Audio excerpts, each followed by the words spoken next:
ತೀವ್ರ ಕುತೂಹಲ ಮೂಡಿಸಿರುವ ರಾಷ್ಟ್ರ ರಾಜಧಾನಿ ದೆಹಲಿಯ ವಿಧಾನಸಭಾ ಚುನಾವಣಾ ಮತ ಎಣಿಕೆ ಪ್ರಕ್ರಿಯೆ ಪ್ರಗತಿಯಲ್ಲಿದೆ. ಆರಂಭಿಕ ಹಂತದ ಮತ ಎಣಿಕೆಯಲ್ಲಿ ದೆಹಲಿಯ ಆಡಳಿತಾರೂಢ ಆಮ್ ಆದ್ಮಿ ಪಕ್ಷ ತೀವ್ರ ಹಿನ್ನಡೆ ಸಾಧಿಸಿದೆ. ಬಿಜೆಪಿ ಮುನ್ನಡೆ ಕಾಯ್ದುಕೊಂಡಿದೆ. ಅಂಚೆ ಮತ ಎಣಿಕೆಯಲ್ಲಿ ಬಿಜೆಪಿ ಮುನ್ನಡೆ ಪಡೆದುಕೊಂಡಿದೆ. ಮಧ್ಯಾಹ್ನದ ವೇಳೆಗೆ ಸ್ಪಷ್ಟ ಚಿತ್ರಣ ಪ್ರಕಟವಾಗುವ ಸಾಧ್ಯತೆ ಇದೆ. ಮುಖ್ಯಮಂತ್ರಿ ಅತೀಶಿ, ಮಾಜಿ ಮುಖ್ಯಮಂತ್ರಿ ಅರವಿಂದ್ ಕೇಜ್ರಿವಾಲ್, ಮನೀಶ್ ಸಿಸೋಡಿಯಾ, ಸೋಮನಾಥ ಭಾರತಿ, ಸತ್ಯೇಂದ್ರ ಜೈನ್, ಇಮ್ರಾನ್ ಹುಸೇನ್, ರಾಕಿ ಬಿರ್ಲಾ, ಅಮಾನುಲ್ಲಾ ಖಾನ್ ಸೇರಿದಂತೆ ಎಲ್ಲ ಪ್ರಮುಖ ಆಮ್ ಆದ್ಮಿ ಪಕ್ಷದ ನಾಯಕರು ಹಿನ್ನಡೆಯಲ್ಲಿದ್ದಾರೆ. ಇತ್ತೀಚಿನ ವರದಿಯಂತೆ ಬಿಜೆಪಿ 41 ಸ್ಥಾನಗಳಲ್ಲಿ, ಆಮ್ ಆದ್ಮಿ ಪಕ್ಷ 29 ಸ್ಥಾನಗಳಲ್ಲಿ ಮುನ್ನಡೆ ಸಾಧಿಸಿದೆ. 70 ಸದಸ್ಯ ಬಲದ ದೆಹಲಿಯಲ್ಲಿ ವಿಧಾನಸಭೆಗೆ ಫೆಬ್ರವರಿ 5ರಂದು ಮತದಾನ ನಡೆಯಿತು.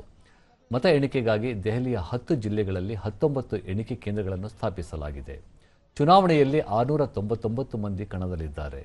70 ವಿಧಾನಸಭಾ ಕ್ಷೇತ್ರಗಳ ಪೈಕಿ ಸರ್ಕಾರ ರಚಿಸಲು 36 ಸ್ಥಾನಗಳ ಅಗತ್ಯವಿದೆ.